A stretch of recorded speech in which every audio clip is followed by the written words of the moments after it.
Well,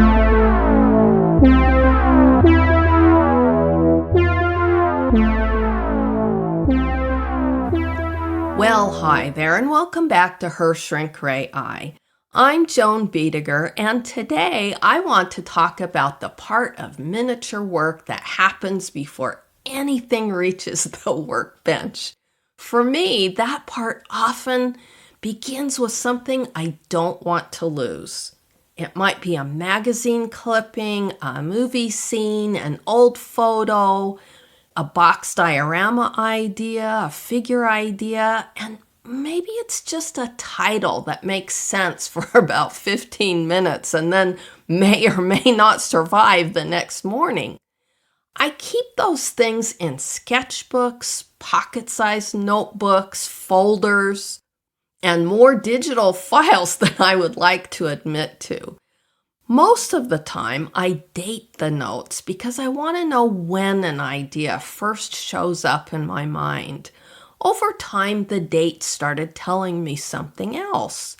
When I look back through one of my old idea notebooks, I can see how long a possibility has been waiting. A few still have a pulse years later. Others look dramatic on the page and will go completely flat when I come back to them.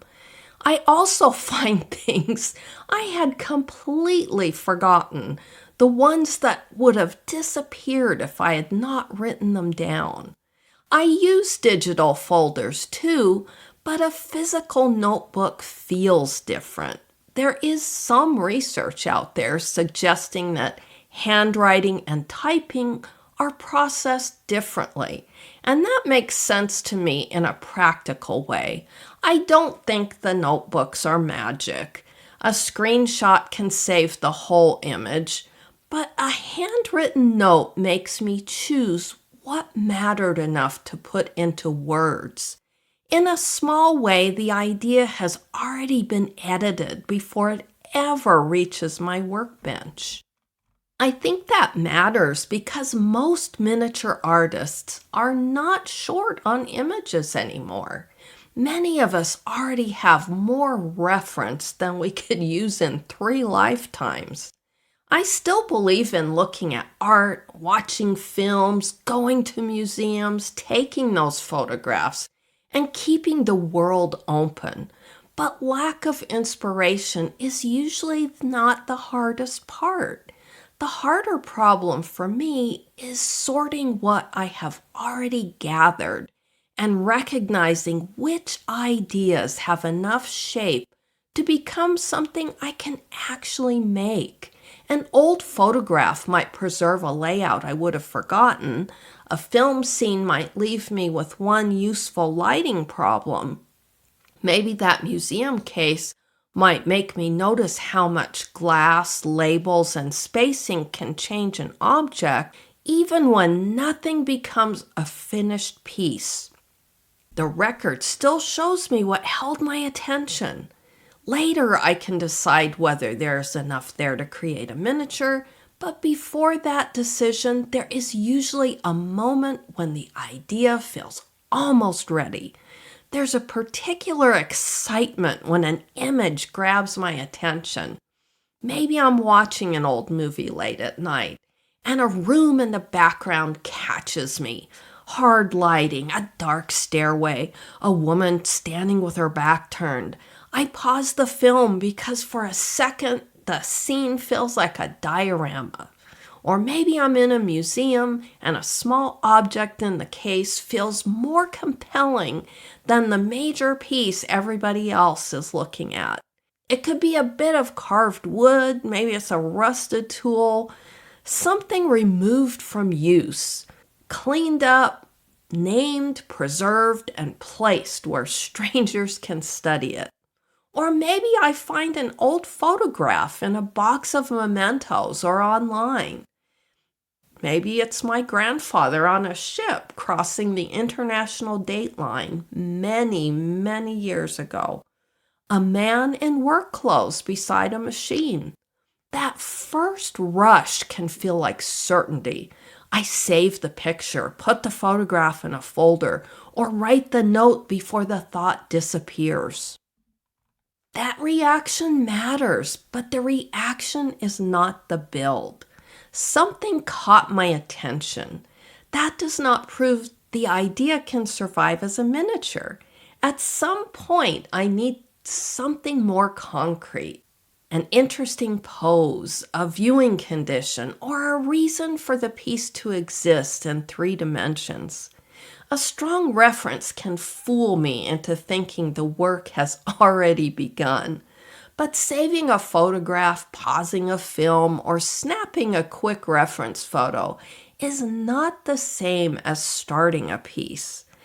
The idea still has to hold up after I separate it from the image that gave it to me. That is when the question becomes practical. Do I have a pose, a scale choice, a historical detail, or one small problem I can actually work through? A box might make sense because the space should feel contained. One figure might be enough because a second figure would explain too much. Once that first practical choice appears, the project begins to take shape. When an inspiration fails as a miniature, that doesn't mean the source was weak. Some inspirations fail as miniatures because they're too good at being what they already are.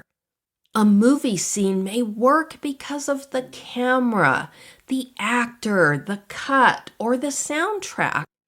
Once those things are gone, I have to ask what is still there.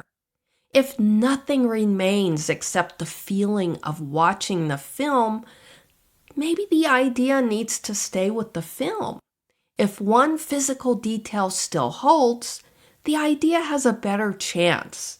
Maybe a silhouette or a hard shadow across a face, or even a narrow strip of light on the floor. Old photographs can throw me off in a different way.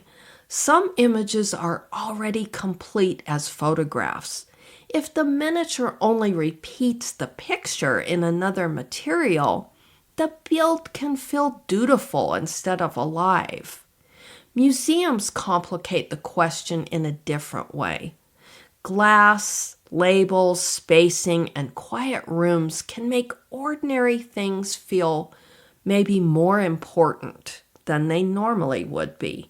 If I only copy the artifact, I may miss the display, the preservation, and the separation from everyday use that made the thing matter in the first place.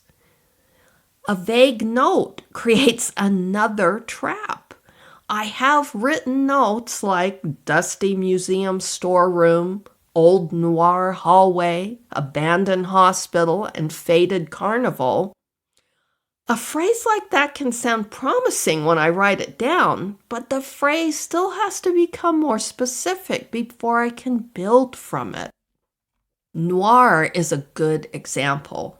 The word noir gives me a general direction, but the useful part is the arrangement. I might place a half-open office door at the end of a narrow hall with light leaking underneath it. I might use Venetian blind shadows to cut across a face so the figure looks watched or trapped. Those choices give me something concrete to make.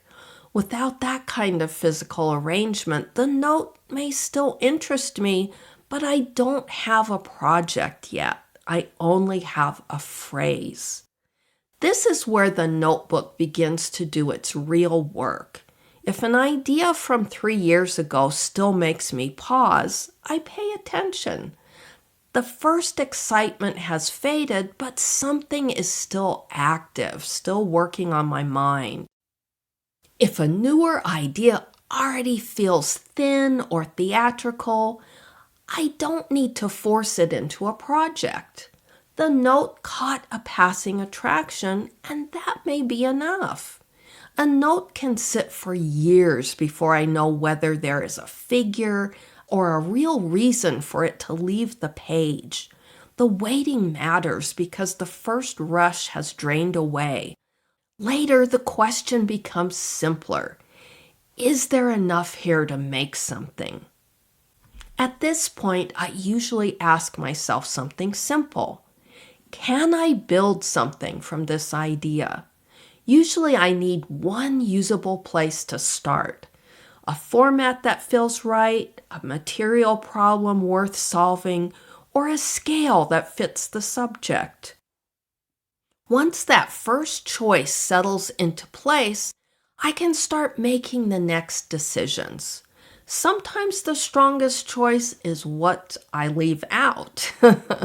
That can be uncomfortable because makers often want to add the second figure, add the back wall, add the object that explains the first object, add the story clue. I constantly have to edit myself. My first instinct is often more is more until I slow down and really look at what the idea can carry. Restraint can give a piece its shape. The missing person, the empty chair, the space where something used to be may be the whole reason the idea works. If the empty chair is the point, adding another figure can weaken the piece. The first concrete choice may also be how the piece needs to be seen. I may need a straight-on view. Maybe I need an overhead view, a single light, a partly hidden object, or the stillness of something displayed in a case. This is where admiration turns practical. I can admire a photograph for years. That doesn't mean I should build from it. But if I can see a stiff pose, a strange room, and one object worth building around, then the photograph has started turning into a project. I notice this most often when I look at old photographs and pay attention to the small, awkward details that don't seem staged or intentional. Part of the attraction is age, of course, the clothes, furniture, storefronts, but age alone is not enough. Historical detail can turn into decoration if the build never finds a sharper reason to exist. The stronger pull for me is often the awkwardness. Old photographs were not always composed for the kind of smooth visual performance people make now. People stand stiffly. Children hold toys uneasily. Women sit with hands folded in a way that looks both formal and uncomfortable. Men pose beside machines with pride or fatigue or a kind of practiced seriousness. Rooms contain objects that were not styled for a camera. Curtains hang badly. Maybe a clock is too high up on the wall. A doorway was maybe built crooked. That awkwardness can be useful for miniature work because it gives me something more specific than age. A modern staged image often tells me how to feel. An old photograph may leave more of the discomfort intact. The build may begin with a gesture, an awkward spacing, or one object in the room. Loving the picture is not enough. The photograph becomes more useful when one physical problem comes forward. Maybe it's the distance between two people, or the chair nobody looks comfortable sitting in. The miniature doesn't need to copy the photograph. In many cases, copying may be the least interesting choice. The image may provide the posture and nothing else. It may give me the spacing, the way a hand rests on a table, or the terrible little lamp in the corner. That may be the part worth keeping, and the rest can go. A note like old photograph of two women outside a doorway may not be enough later. A more useful note would be two women outside a doorway standing too far apart. One holds gloves like she's trying not to show nerves. That gives the future version of myself something to work with. I've learned over the years that these little notes that I make work out much better when I'm more specific.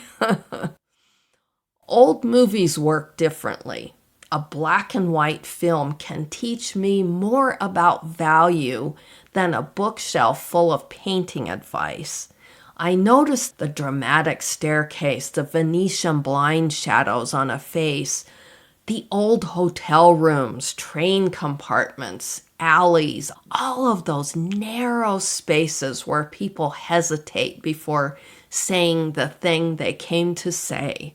I love that visual world, but movie inspiration can fool me because film does so much of the work. The camera crops the room. The actor carries emotion, and the edit controls time. The lighting may only work from one angle. The soundtrack can deepen a moment that would look ordinary as a still object. The scene may feel powerful because someone moved through it. I can't borrow all of that for a miniature. I have to build something that still works after the film has been stripped down to stillness. So I look for what's left after the movement, the performance, and the sound fell away. What remains might be a light direction, a silhouette, a piece of furniture, or maybe the way a figure stands half in and half out of a room. The strongest part may not be the character at all. Trying to build the entire feeling of a film usually gives the miniature too much to carry. One structural piece is often enough: the light, the silhouette, or the empty hallway. Sometimes all I get from a film is a cool lighting effect, and that can be enough. I can build from a lamp, a wall, a face, or a shadow, or some small physical arrangement. I can't build from a phrase like old Hollywood sadness until I know what carries that feeling. Those films also remind me that a movie scene may be built around a camera position more than a room. The set may look complete on screen, but only because the lens is hiding half the problem. For a miniature, I have to decide whether the idea still works when the viewer can look longer, look closer, and notice the parts the camera never had to show. I have to let the movie lose some of itself. The miniature version may need to betray the source a little before the scene can belong to paint, resin, and plastic. Museums raise a different problem because the artifact has already been transformed before I ever think about building from it. A label may identify the piece, but the mount, the case it's in, spacing, and light all change how the piece is seen. A tool or a medical instrument or a tiny carved figure reads differently once glass and light and space and a label are placed around it. Glass creates distance. Light directs your attention. Empty space makes the piece look chosen. Even the plain fact that someone preserved the thing instead of throwing it away becomes part of how I read it. Sometimes the artifact may not be the real idea. The treatment around it may be doing the more interesting work. This is where I find museums endlessly useful. I'm often as interested in the display as in the thing being displayed. The small metal support that holds a fragment upright, the pale board behind a textile, or the tiny piece given 6 inches of empty space on every side. Those decisions tell me that the piece matters. Miniature artists do something similar, even when museum language never enters the conversation. A base isolates the piece. A plinth changes its status. A box protects it. A title frames it. A light source directs attention. A single figure on a base says, "Study this." A diorama says, "This moment has been chosen from a larger world." A broken thing under glass can become more moving than a perfect version still in use. The break, the mount, the label, and the care taken to preserve it all become part of the meaning. The more useful question may be, what changed when the museum placed this thing under glass? A museum can isolate the piece, protect it, classify it, or make it feel sacred or fragile. Those choices can become miniature ideas. A museum can inspire a figure, of course, a uniform, a weapon, but a museum can also inspire the act of looking at something after its ordinary use has ended. That might mean a tiny piece on a mount, a specimen drawer. Maybe it's the storeroom where things wait to be studied. At that point, the subject shifts from the artifact itself to the care around it, the tag, the drawer, the small pool of light, and the strange dignity that appears when an ordinary thing is protected from touch. This idea leads us straight into history because so many miniature subjects begin with reference material. A photograph, a uniform, a vehicle, an archaeological object, or a civilian caught inside a larger event. Historical inspiration can feel compelling before we ever touch paint or plastic. But history can also be one of the hardest kinds of inspiration to turn into a miniature.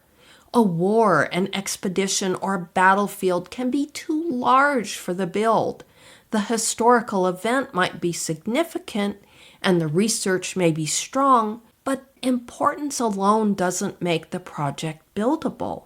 A miniature usually cannot carry armies, weather, geography, suffering, confusion, and ordinary routine all at once.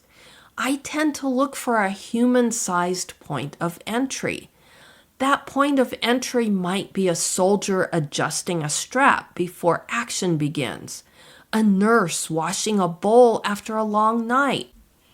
Maybe it's a mechanic beside a vehicle that won't start, a civilian holding one saved object.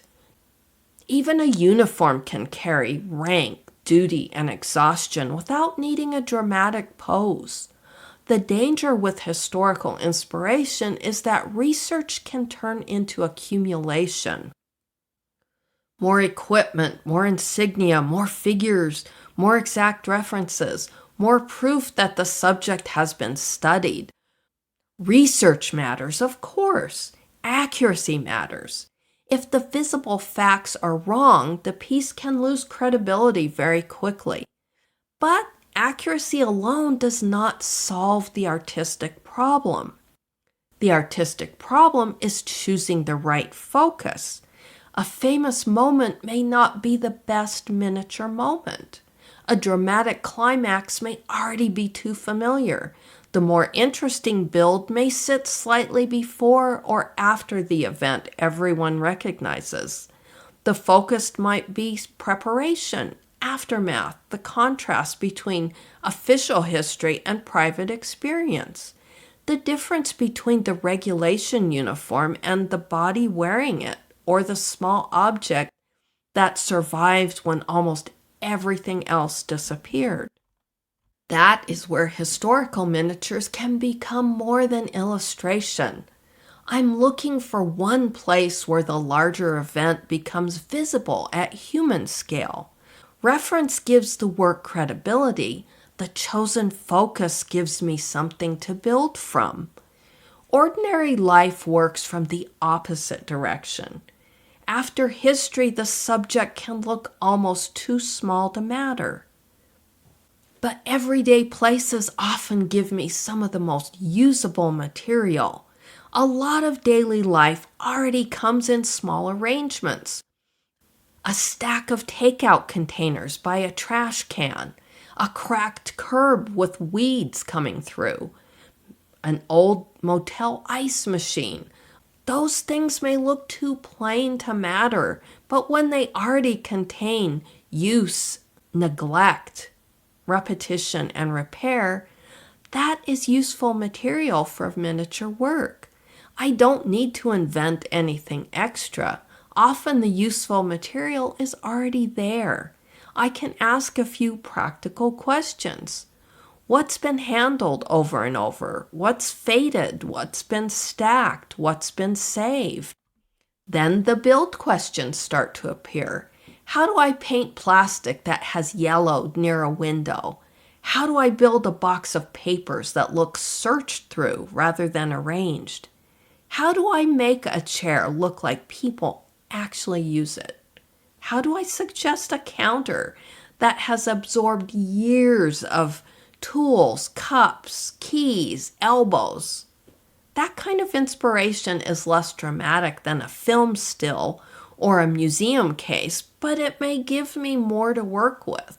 Specific details usually give you more than a grand idea with nowhere to go. That brings me back to the notebooks. Unused notes still matter.